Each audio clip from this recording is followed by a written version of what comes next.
मंगळवार दिनांक 12 मार्च 2024 ते 19 मार्च 2024 श्री ग्रंथराज ज्ञानेश्वरी सामुदायिक पारायण व संगीत श्रीमद भगवत कथा ज्ञानयज्ञ आनंद उत्सव संपन्न झाला।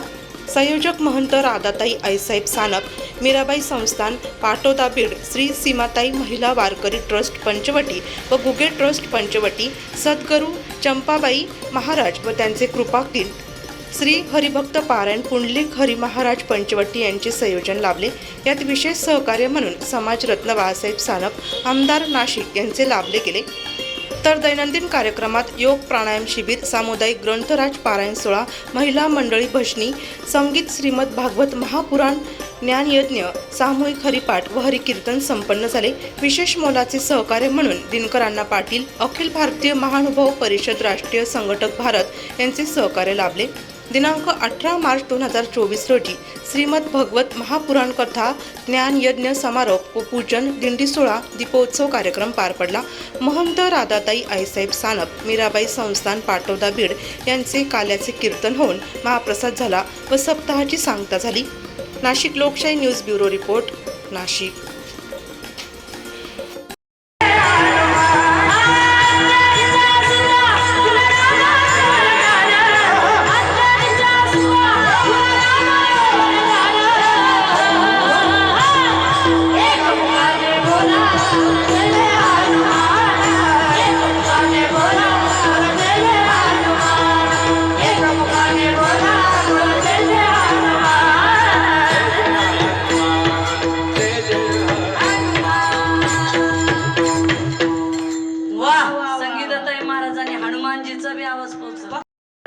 जे काहीतरी कार्य करत असतात त्यांच्यावरच चर्चा होती।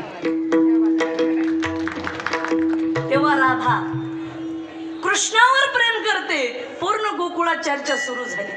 कळतं का काही राधेला? आपण कोणत्या कुळातले, आपण कोणत्या जातीचे? राधे, तुला कळतं का? तू एका गवळ्याच्या मुलावर श्रीकृष्णावर प्रेम करतेस, त्याच्यासाठी तू प्राणपणाला लावलंस। एवढे कसे तू? आणि ते श्रीकृष्णाने केलं म्हणून कंसासारखा बलाढ्य राक्षस मारता आला। देवाने सुद्धा खूप राजकारण केलंय म्हणून जमलंय। तुम्हाला वाटतं का पांडवाला काय एवढं हे जमलं असतं का सगळं? पण त्या पांडवाच्या पाठीमागे सगळा देव होता म्हणून जमलंय। आता बऱ्याच वेळा लोक आम्हाला म्हणतात, महाराज लोकांना काय करायचे राजकारणाशी? तुमचं म्हणणं बरोबर आहे, पण राजकारणाचा जन्मच आमच्या अध्यात्मातून आहे। आम्ही करत नाही ती गोष्ट, सोडा। तिकडे यूपी मध्य प्रदेश तिकडे चालू झालंय, महाराष्ट्र गपी अजून। शंकरन बाबा तरी आता काय काय साधूनी काढले तोच डोक्यावर, बघू आता काय काय होईल कसं। असं झालेलंच आहे। विठ्ठल विठ्ठल चलतो ना, तो काढता येत नाही आणि सलत राहतो। तशी माणसाला सल पाहिजे जीवनामध्ये, काहीतरी जीवनात करायचं, तीच माणसं आयुष्यात काहीतरी करू शकते। म्हणून आईचं आणि बापाचं महत्व आयुष्यात फार मोठं आहे। रामचंद्र प्रभू कैकेयीने सांगितलं वनवासाला पाठवायचं। राजा दशरथजी म्हणतात कैकेयी कैकेयी कैकेयी आवडती पत्नी होती।